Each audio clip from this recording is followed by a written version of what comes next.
Hi everyone, সবাই কেমন আছো? আশা করি সবাই খুব ভালো আছো, আর আমিও বেশ ভালো আছি। তো কিছুদিন আমি ভিডিও আপলোড করতে পারিনি, কারণ শরীরটা আমার একটু অসুস্থ ছিল, যে কারণে। তো এখন আমি ফিট অ্যান্ড ফাইন। সো এরপর থেকে আমি রেগুলার ভিডিও দেওয়ার চেষ্টা করব। এতদিনে তোমরা হয়তো জেনেই গেছো যে আমার বাড়ি বীরভূমের সাইডে। তো বীরভূমের সাইড হয়ে জঙ্গিপুর রোড দিয়ে এখন আমরা যাচ্ছি মুর্শিদাবাদ জংশন যাওয়ার উদ্দেশ্যে, কারণ ওখানে আমার বিএডের এক্সাম ছিল। তো সেই দিন আমি সকাল সকাল ঘুম থেকে উঠে পড়েছিলাম প্রায় 5টা নাগাদ, দিয়ে স্নান টান করে 6টার মধ্যে গাড়ি ধরে নিয়েছিলাম। তো সেইখান থেকে 7টার সময় এই ইন্টারসিটি ট্রেনটা ছিল, যেটাতে আমরা চেপে পড়েছি। আর এখন আমরা নেমে পড়েছি হচ্ছে আজিমগঞ্জ জংশন স্টেশনে। তো এখান থেকে একটু হেঁটে যেতে হবে, তারপরে তোমরা ফেরি পেয়ে যাবে, ফেরিঘাট। তো সেখান থেকে আমাদেরকে এই বড় গঙ্গাটা পার করতে হবে। আর যেটার ভাড়া শুনলে তোমরা অবাক যাবে, এটার ভাড়া হচ্ছে মাত্র 5 টাকা। তো এই ফেরি হয়ে আমরা ওই পারে চলে গেছিলাম। ওই পাড়টার নাম হচ্ছে জিয়াগঞ্জ। এটা আজিমগঞ্জ আর ওই পাড়টা হচ্ছে জিয়াগঞ্জ। তো জিয়াগঞ্জের থেকে নেমে আমাদেরকে আবার টোটো করে নিতে হয়েছিল। তো আমরা ফার্স্টে টোটো করেছিলাম। এরকম ফেরিতে আমি এর আগেও চেপেছি, যেটা তোমার মায়াপুরে পেয়ে যাবে দেখতে। মায়াপুরেও ঠিক এরকমই, নবদ্বীপ থেকে মায়াপুর আর মায়াপুর থেকে নবদ্বীপ যাতায়াতের জন্য এরকম ফেরি বা বোট নিয়ে নিতে হয়।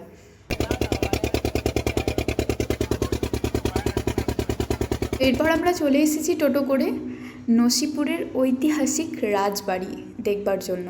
তো এই দেখো নসিপুরের রাজবাড়িটা কত সুন্দর বাইরে থেকে। গরু মনে হচ্ছে, কিন্তু গরু না, ঘোড়া।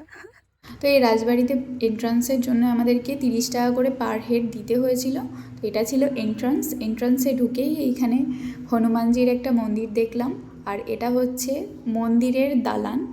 আমাকে কমেন্টে জানিও যদি এটা ভুল হয়ে থাকে। তো চলে যাচ্ছিস কোথায়? এই দিক দিয়ে আমরা ঢুকলাম, দিয়ে এই বিল্লুটাকে দেখলাম। ফার্স্টে আমাকে দেখে চলে যাচ্ছিল, তারপরে একটু আদর করাতে বাস আমার পায়ে পায়ে লেগে যাচ্ছিল বারবার। তো আমার বেশ ভালো লাগে বিল্লুকে, আমাদের বাড়িতেও যেহেতু আছে, তো খুব ভালো লাগছিল।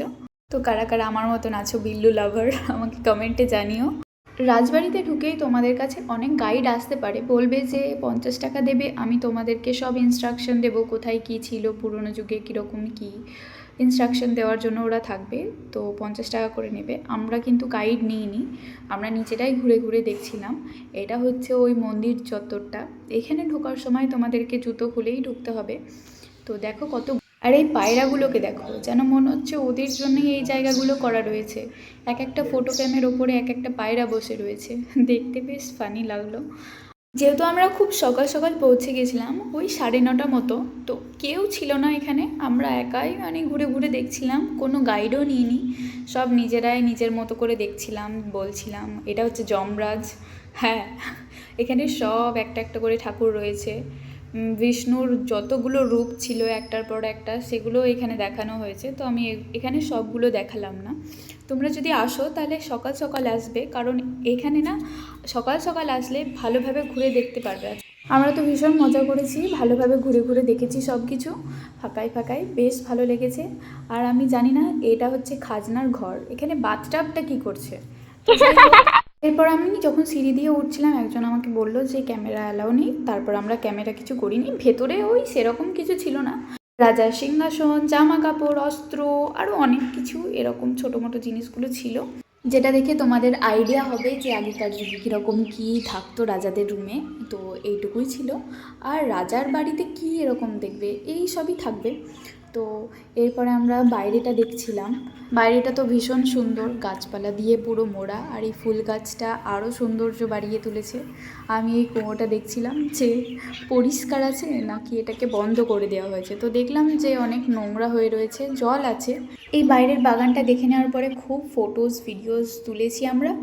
দেন আমরা টোটো করে চলে গিয়েছিলাম সোজা হাজারদুয়ারি যাওয়ার জন্য।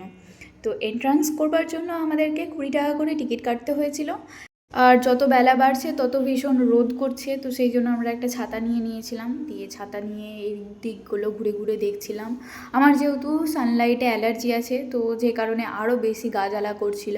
আর এই ড্রেসটা প্রচণ্ড বাজে ছিটেছিল, যে কারণে খুব গরম লাগছিল আমাকে। তো সেরকম বেশি কিছু আমরা ঘুরে দেখিনি, শুধু কিছু কিছু ক্লিপ আমরা নিয়েছি বাইরেটারই। আর ভেতরে তো ক্যামেরা একদমই অ্যালাউ নেই হাজারদুয়ারিতে, তোমরা হয়তো যারা জানো না তাদের জন্য বলে দিলাম যে ক্যামেরা একদমই অ্যালাউ নেই। আর এখানে প্রচুর টিয়া পাখি আমি দেখেছি, খুব সুন্দরভাবে ওরা ডাকছিল আর খুব সুন্দর সারি সারিভাবে বসেছিল।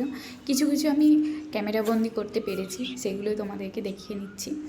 আর এইটার ভিতরে খুব সুন্দর সুন্দর তোমরা জিনিস দেখতে পাবে। হাজারদুয়ারিটাই একটা মাত্র জিনিস, সেখানে আমি দেখলাম যে দেখবার মতন অনেক কিছু জিনিস রয়েছে আর ভীষণ ওয়েল মেনটেন। তাহলে শোনো, আমার ফার্স্ট এক্সপিরিয়েন্স খুবই সুন্দর ছিল, যেহেতু আমরা সকাল সকাল বেরিয়েছিলাম, আগেই বললাম, তো খুব ফাঁকা ছিল, তো যে কারণে আমরা খুব ভালোভাবে দেখেছি সব কিছু। ভেতরে ছিল রাজাদের বসবার জন্য সে সিংহাসনগুলো হয় ওইগুলো চাঁদির, তারপরে আয়না ছিল পুরো চাঁদির একদম, ড্রেসিং টেবিল, আর ছিল তোমার বিশাল বড় বড় আকারের ফটো ফ্রেম যেগুলো তোমার হাতে পেন্টিং করা, আর ওগুলো না প্রচুর ভারী আর বিশাল বড় বড় মোটা মোটা একদম কাঠের বানানো। আর ছিল ডাইনিং, আরও অনেক যাবতীয় জিনিসপত্র ছিল, যেরকম ধরো জাপান থেকে নিয়ে আসা চীনামাটির ওই পাত্রগুলো যেগুলোতে তোমার ওরা খাবার দাবার খায়, এই সব কিছু।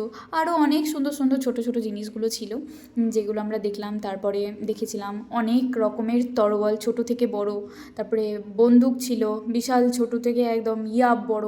তো খুব ভালো লেগেছে দেখে আমার, হ্যাঁ একটা আইডিয়া পেয়েছি। তো তোমাদের সাথে কথা বলতে বলতে দেখো আমি চলে এসেছি নিউ মতিঝিল পার্কে, যেটা খুব সুন্দরভাবে সাজানো আছে, গাছপালা দিয়ে পুরো মোড়ানো, আর খুব ভালো জায়গাটা, খুব ফাঁকা পরিবেশ আর খুব শান্ত। পুরো তোমার বাগানটা ঘুরে দেখতে অনেকটাই টাইম লাগবে, প্রচুর বড়। আমি বেশি ঘুরিনি, জাস্ট কিছু কিছু জায়গাগুলো তোমাদেরকে দেখাচ্ছি। দেখো এইগুলোই আমরা ঘুরেছিলাম, ভীষণ রোদ ছিল সেই জন্য বেশি ঘোরা হয়নি। তো আমি এটা এক্সাম দিয়ে আসার পরে গিয়েছিলাম, যাওয়ার পরে তো কিছু কিছু জায়গায় ঘুরলাম। এখানে আমি এর আগেও একবার এসেছিলাম, তখনও আমার এক্সাম ছিল। আর এটা হচ্ছে সিটিং এরিয়া, বেশ ভালো পরিবেশ এখানে। শীতের সময় আরও বেশি ফুল ফুটে থাকে। আমি শীতের সময়তেই এসেছিলাম, কিন্তু এখন তো সামার পড়ে গেছে।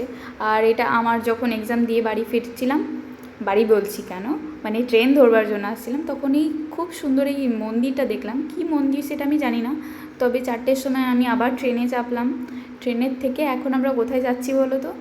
এখন আমরা ফিরছি বোলপুর। তো বোলপুরে যেতে গেলে আবার ওই সেম প্রসেসে ফেরি নিয়েছিলাম, টোটো করেছিলাম, দেন আবার ট্রেন ধরলাম। 4টের সময় ট্রেন ছিল। ট্রেন ধরবার পরে এই যে এখন খুব সুন্দর আমরা সানসেট দেখছিলাম ট্রেনে যাওয়ার সময়। তো বিকেল গড়িয়ে আবার সন্ধে নামবে, তারপরে আমাদের বেজেছিল ওই 8টা নাগাদ। 8টার সময় নেমেই আমরা সোজা চলে গিয়েছিলাম দোসার দোকানে, একটা দোসা খেয়ে নিয়েছিলাম। ওকে বাই, নেক্সট ভিডিও খুব তাড়াতাড়ি।